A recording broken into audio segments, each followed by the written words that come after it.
Hi friends, Assalamu alaikum. Today's topic is future continuous tense. दोस्तों अॼु असांजो topic आहे future continuous tense. सभ खां पहिरियों असां ॾिसंदासीं definition of future continuous tense. Definition आहे future continuous tense that indicates that something will occur in future and continue for an expected length of time. इहा डेफिनेशन आहे फ्यूचर कंटिन्यूस टेंस जी। हाणे असां ॾिसंदासीं फ्यूचर कंटिन्यूस टेंस जी सिंधी में सुञाणप। सिंधी में सुञाणप थींदो रहियो हूंदुसि, रही हूंदी, रहिया हूंदा, रहियूं हूंदियूं। उन खां पोइ असां ॾिसंदासीं मेन वर्ब सां गॾु असांजो इंग लॻंदो, यानी फोर्थ फॉर्म या प्रेजेंट पार्टिसिपल जंहिंखे असां चवंदा आहियूं। उन खां पोइ असांजो हेल्पिंग वर्ब असांजा ॿ आहिनि, shall be and will be. Future continuous tense में हेल्पिंग वर्ब घणा आहिनि? ॿ आहिनि। कहिड़ा कहिड़ा? Shall be and will be. उन खां पोइ असां ॾिसंदासीं structure of sentence. Structure of sentence में सभ खां पहिरियों असां रखंदा आहियूं subject plus helping verb plus present participle या main verb plus ing plus object ऐं आख़िर में फुल स्टॉप।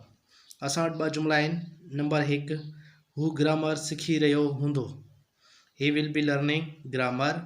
ॿियो नंबर जुमलो आहे असांजो, तव्हां पाणी पी रहिया हूंदो, U will be drinking water. हाणे इहे ॿई जुमला असांजा पॉजिटिव सेंटेंस या असर्टिव सेंटेंस चऊं, या वरी सिंधी में असां हिनखे बयानी जुमला चऊं। इहे ॿई जुमला असांजा पॉजिटिव सेंटेंसिस जा आहिनि, जंहिंमें ना नेगेटिव आहे ना इंट्रागेटिव, ना नाकारी आहे ना सवाली आहे।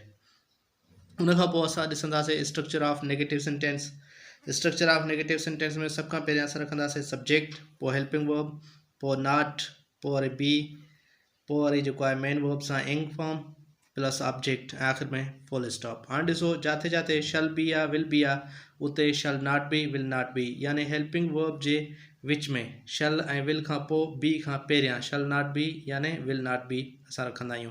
हाणे ॾिसंदासीं असां जुमला, हू ग्रामर न सिखी रहियो हूंदो, he will not be learning grammar. हाणे ॾिसो, नॉट असां किथे रखियो आहे? विल बी जे दरमियान, यानी विल not B, he will not be learning grammar. ॿियो नंबर जुमलो आहे, तव्हां पाणी न पी रहिया हूंदो, U will not be drinking water.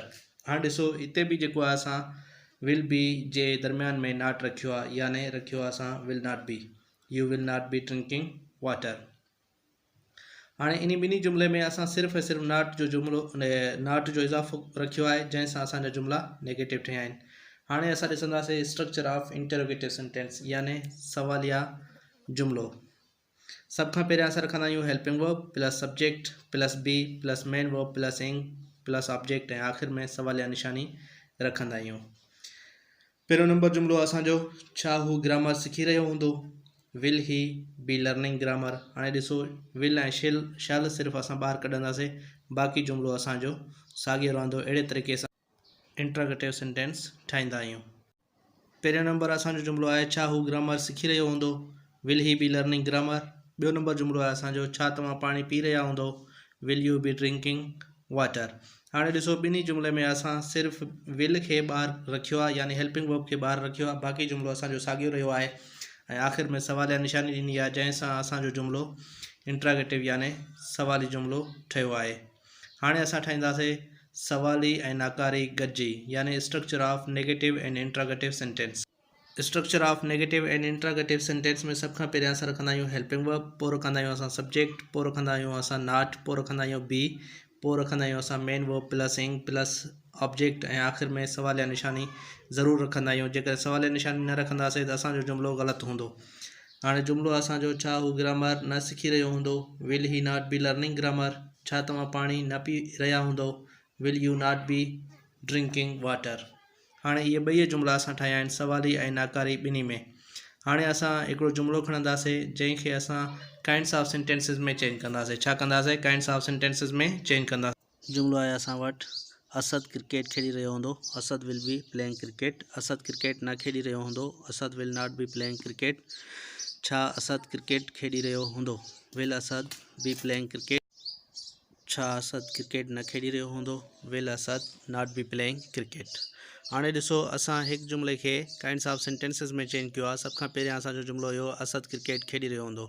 उन जुमले खे असां चेंज कयो आहे नेगेटिव में, असद क्रिकेट न खेॾी रहियो हूंदो। हाणे ॾिसो, Asad will be playing cricket negative करण जे लाइ असां सिर्फ़ु ऐं सिर्फ़ु नॉट जो इज़ाफ़ो ॾिनो आहे, विल बी जी जाइ ते विल नॉट बी ॾिनो आहे। नॉट जेको आहे असांजो will be shall B J दरमियान में लॻंदो आहे।